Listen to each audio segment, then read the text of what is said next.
നിഖിൽ, ഈ KCA അപ്പാടെ പ്രതിരോധത്തിലായിരുന്നു കഴിഞ്ഞ ദിവസം. ആരാധകർ മുഴുവൻ കയറി പറഞ്ഞത് ഞങ്ങളുടെ സഞ്ജുവിന് വഴിമുടക്കിയത് നിങ്ങളാണെന്ന് ഇങ്ങനെ ചൂണ്ടി പറയുകയായിരുന്നു, കുറ്റപ്പെടുത്തുകയായിരുന്നു. ഗതികെട്ടായിരുന്നു KCAയുടെ മറുപടിയും പ്രതികരണവും. തീർച്ചയായും കൃഷ്ണരാജ്, ഇതിൽ തന്നെ എടുത്തു പറഞ്ഞിട്ടൊരു കാര്യം ഈ ശശി തരൂരിൻ്റെ ഒരു പോസ്റ്റാണ്. ശശി തരൂർ KCAക്കെതിരെ സഞ്ജു സാംസനെ അനുകൂലിച്ചുകൊണ്ട് KCAക്കെതിരെ ഒരു ട്വീറ്റ് പോസ്റ്റ് ചെയ്യുന്നു. അതിന് മറുപടിയായി, കാരണം അതിന് തൊട്ടു പിന്നാലെ KCAക്കെതിരെ വലിയ രീതിയിലുള്ള പ്രതികരണങ്ങൾ വരുന്നു, സൈബർ ആക്രമണങ്ങൾ അടക്കം വരുന്നു. കാരണം ശശി തരൂരിനെ പോലൊരു MP കേരള ക്രിക്കറ്റ് അസോസിയേഷനെതിരെ വരിക എന്ന് പറയുമ്പോൾ തന്നെ അത് KCA വളരെ വലിയ രീതിയിൽ പ്രതിരോധത്തിലേക്ക് പോകുന്നൊരു കാഴ്ചയായിരുന്നു. ആ അവസരത്തിലാണ് Kerala cricket association Jayesh George സഞ്ജുവിനെതിരെ ഇപ്പോൾ പറയാൻ ഗുരുതരമായി തന്നെ ചില ആരോപണങ്ങൾ പറയുന്നു. നേരത്തെ ശ്രീ P. രംഗനാഥൻ പറഞ്ഞതുപോലെ ഈ ഒരു കർണാടകയിൽ നടന്ന രഞ്ജി ട്രോഫിക്കിടെ നടന്ന മത്സരങ്ങൾ മെഡിക്കൽ എമർജൻസി എന്ന് പറഞ്ഞ് പോയതിനു ശേഷം മറ്റ് പല സ്ഥലങ്ങളിലേക്കും പോയതടക്കമുള്ള കാര്യങ്ങൾ, ഇത് സഞ്ജുവിനെ ഓർത്ത്, സഞ്ജുവിൻ്റെ ഭാവിയെ ഓർത്ത്, സഞ്ജുവിൻ്റെ കരിയറിനെ ഓർത്ത് മാത്രമാണ് അച്ചടക്ക നടപടി എടുക്കാതിരുന്നത് എന്ന് KCA കേരള ക്രിക്കറ്റ് അസോസിയേഷൻ പറയുന്നുണ്ട്. അതായത് ഇതുവരെ പുറത്തു പറയാത്ത കാര്യങ്ങൾ അത് KCAയുടെ നമ്മൾ നാട്ടുഭാഷയിൽ പറയുകയാണെങ്കിൽ അവരുടെ വായിൽ നമ്മൾ കമ്പിട്ട് കോലിട്ടിളക്കി അവരെ കൊണ്ട് പറയിക്കുക എന്ന ഒരു അവസ്ഥയിലേക്ക് നിലവിൽ കാര്യങ്ങൾ എത്തി എന്ന് നമുക്ക് പറയാൻ സാധിക്കും. ഇനി നേരത്തെ ശ്രീ P. രംഗനാഥനും കൃഷ്ണരാജും പറഞ്ഞ മറ്റൊരു കാര്യം കൂടിയുണ്ട്. അതായത് ഈ രോഹിത് ശർമ്മയെ പോലുള്ള ആളുകൾ അവർ നാഷണൽ ഡ്യൂട്ടിയിൽ വരുമ്പോൾ അവർക്ക് ആഭ്യന്തര ടൂർണമെന്റിൽ കളിക്കാൻ സാധിക്കുന്നില്ല, സമയം കുറവാണ്. പക്ഷേ സഞ്ജുവിനെ പോലെയുള്ള ആളുകൾ അവർ ഈ P. രംഗനാഥൻ പറഞ്ഞ പോലെ മറ്റുള്ള താരങ്ങൾക്കൊരു റോൾ മോഡൽ ആവേണ്ട ഒരു താരമാണ്, ആഭ്യന്തര ടൂർണമെന്റിൽ കളിക്കാൻ സാധിക്കുന്ന ഒരു താരം കൂടിയാണ്. ഇതിന് എടുത്തു പറയേണ്ട ഒരു ഉദാഹരണം കൂടിയുണ്ട്. കാരണം നമ്മൾ ഇക്കാര്യത്തിൽ മാതൃകയാക്കേണ്ടത് രവിചന്ദ്രൻ അശ്വിനെയാണ്. കാരണം അശ്വിൻ എത്ര നാഷണൽ ഡ്യൂട്ടി ഉണ്ടെങ്കിലും എത്ര ദേശീയ ടീമിനോട് കളിച്ചാലും അദ്ദേഹം മടങ്ങിയെത്തി ആഭ്യന്തര ഒന്നുകൂടി ചേർത്ത് പറയാം, വാഷിംഗ്ടൺ സുന്ദർ താരമാണ്.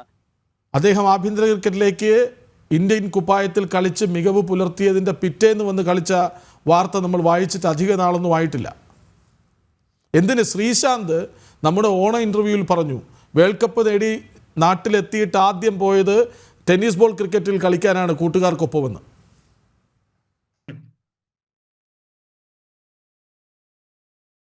അതെ, അല്ല, ഇതിന് കൂടെ ചേർത്ത് വയ്ക്കുന്ന മറ്റൊരു കാര്യം കൂടി ഞാൻ നേരത്തെ പറഞ്ഞു, തമിഴ്നാട് പ്രീമിയർ ലീഗിന്റെ കാര്യം പറയാം. അശ്വിനെ പോലെ ഒരാൾ സീനിയർ താരമാണ്, കാരണം ഇത്രത്തോളം എക്സ്പീരിയൻസ് ഉള്ളൊരു താരമാണ് അശ്വിനെ പോലൊരു താരം. അശ്വിൻ ഇപ്പോഴും ഈ വിരമിക്കുന്ന തൊട്ട് മുൻപ് പോലും തമിഴ്നാട് പ്രീമിയർ ലീഗിൽ കളിച്ച ഒരു താരമാണ്. അതായത് ടെസ്റ്റ് മത്സരം കളിച്ചതിന് ശേഷം തിരിച്ചു വന്ന് തമിഴ്നാട് പ്രീമിയർ ലീഗിൽ കളിക്കുന്ന ഒരു താരമായിരുന്നു. അവിടെ നിന്നാണ് സഞ്ജുവിലേക്ക് വരുമ്പോൾ ഈ അടുത്ത് നടന്ന കേരള ക്രിക്കറ്റ് ലീഗ് എന്ന് പറഞ്ഞൊരു വലിയ ലീഗ് മത്സരമുണ്ട്.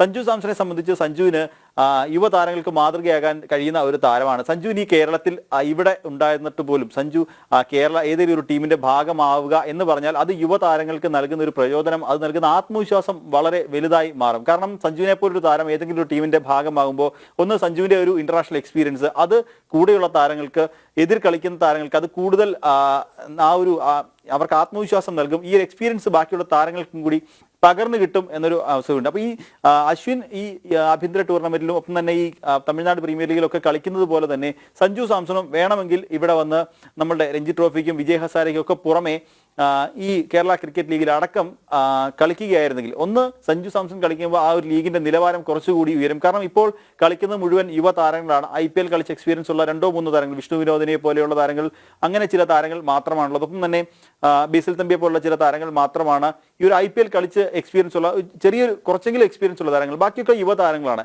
സഞ്ജുവിനെ പോലെ ഒരു താരം ആ ഒരു ടൂർണമെന്റിലേക്ക് വരുമ്പോൾ ആ ടൂർണമെന്റിന്റെ നിലവാരം കുറച്ചും കൂടി ഉയരും, കാണികൾ കൂടുതലായി എത്തും, ആ ഒരു ടൂർണമെന്റ് കുറച്ചും കൂടി ജനശ്രദ്ധ ആകർഷിക്കും. കൂടുതൽ താരങ്ങളെ അല്ലെങ്കിൽ പുതിയ താരങ്ങൾക്ക് അത് നൽകുന്ന ആത്മവിശ്വാസം വളരെ വലുതാവും. അങ്ങനെ സഞ്ജു ആഭ്യന്തര ടൂർണമെന്റുകളിൽ, ഇതുപോലുള്ള ടൂർണമെന്റിൽ സജീവമാവുകയാണെങ്കിൽ ഇങ്ങനെയുള്ള യുവതാരങ്ങൾക്ക് അത് വളരെ വലിയ ആത്മവിശ്വാസവും ഒക്കെ നൽകുന്ന ഒരു കാര്യം തന്നെയാണ്. എന്തായാലും ഈ പറഞ്ഞതുപോലെ ഈ സീനിയർ താരങ്ങളെല്ലാം തന്നെ ഈ ഒരു ആഭ്യന്തര ടൂർണമെന്റിൽ ഇപ്പോൾ രഞ്ജി ട്രോഫിയിൽ അടക്കം കളിക്കാൻ തയ്യാറായിട്ടുണ്ട്. അവരെല്ലാം ഇപ്പോൾ കളിക്കുന്നുണ്ട്. ഇപ്പോൾ രോഹിത് ശർമ്മ, ശുഭ്മാൻ ഗിൽ, ഋഷഭ് പന്ത് അടക്കമുള്ളവരെല്ലാം രഞ്ജി ട്രോഫി ടീമുകളിൽ കളിക്കുന്നുണ്ട്.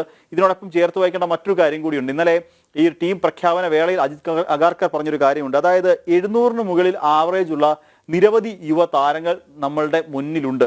പക്ഷേ അവരെല്ലാം ടീമിൽ ഉൾപ്പെടുത്താൻ സാധിക്കുന്നില്ല എന്നുള്ളതാണ്. അത് വളരെ ആദ്യം നമുക്ക് 15 താരങ്ങളെ മാത്രമാണ് സെലക്ട് ചെയ്യാൻ സാധിക്കുക, അതിൽ 11 പേരെ മാത്രമാണ് കളിപ്പിക്കാൻ സാധിക്കുക.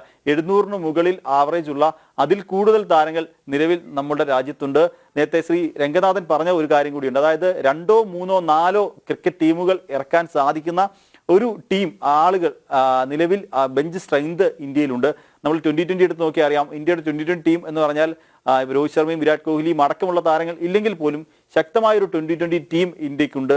അങ്ങനെ യുവതാരങ്ങളുടെ വലിയൊരു നിര തന്നെയുണ്ട്. അതിൽ തന്നെ ടീമിലേക്ക് സ്ഥാനം കിട്ടുക എന്ന് പറഞ്ഞാൽ അത് വളരെ ഡിഫിക്കൽട്ട് ആയിട്ടൊരു കാര്യം തന്നെയാണ് കൃഷ്ണരാജ്. ശരി, സൂര്യകുമാർ യാദവ് ചാമ്പ്യൻസ് ട്രോഫി ടീമിലില്ല എന്ന് കൂടി ഓർക്കണം. ആഭ്യന്തര ക്രിക്കറ്റിലെ സജീവത കൊണ്ട് ശ്രേയസ് അയ്യർ മടങ്ങിയെത്തിയിട്ടുണ്ട്, ശരി തന്നെ. പക്ഷേ ഈ പറഞ്ഞ പോലെ എല്ലാവരെയും ഒരുമിച്ച് പരിഗണിക്കാൻ പറ്റില്ലല്ലോ. 15 പേരെയും നമുക്ക് തിരഞ്ഞെടുക്കാൻ കഴിയൂ. മാത്രമല്ല, ആരാധകരോട് ഒരു വാക്ക് ആവർത്തിക്കാനുള്ളത്, സഞ്ജു സാംസൺ അപാര പ്രതിഭയാണ്, മികവിൻ്റെ അങ്ങേയറ്റത്താണ് അയാൾ, അക്കാര്യത്തിൽ ഒരു സംശയവുമില്ല. സഞ്ജുവിനെതിരെയല്ല ഈ ചർച്ച, സഞ്ജുവിനെ ചേർത്തു പിടിച്ചാണ് ഈ ചർച്ച.